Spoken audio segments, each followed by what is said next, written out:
So the pose that I thought we would look at today in our Focus On series is the standing forward fold, or Uttanasana as it's known in its Sanskrit term.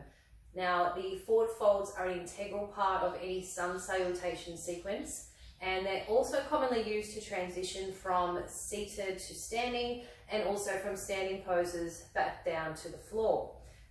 It's something that is done a lot of the time incorrectly by people.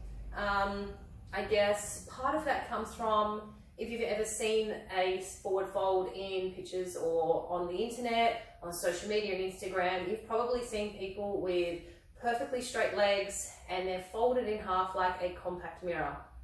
That's great if you've been doing yoga for a long time or you're very flexible and you've been practicing, but for most people it's not that simple. So I'm just going to show you a few little tips of how to come into forward fold a lot more safer, that's going to prevent any sort of injury, and it's also going to give you a lot more benefit out of the pose. So commonly when forward fold is cued, people will straighten their legs, lock their knees out, and they start to bend from the lower back, trying to reach down to the floor to touch their toes. Now you can see here, my legs are hyperextended, so they're pushing back. I'm rounding through the back and also through my shoulders, trying to touch my toes. I'm not getting any benefit out of this. There's a risk of injury to my knees, risk of injury to my lower back, and it just doesn't feel very good. So what I want you to try and do when a forward fold is cued is, first of all, bend your knees. You don't need to have straight legs in this pose at all. If you spend all of your time bending your knees in this pose, that's perfectly fine.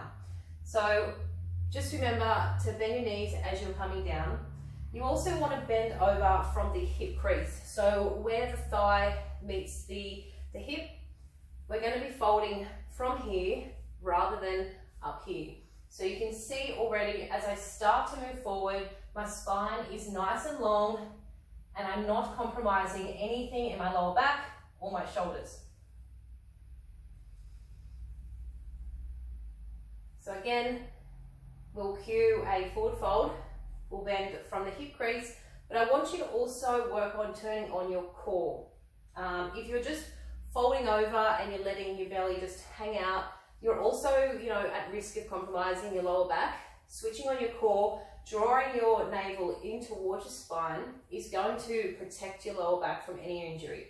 So switch on your core and fold forward from the hip crease and bend your knees.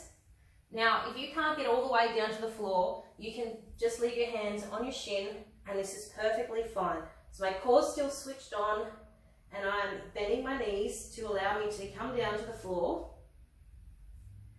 If you can bring your hands down to the ground, that's fine.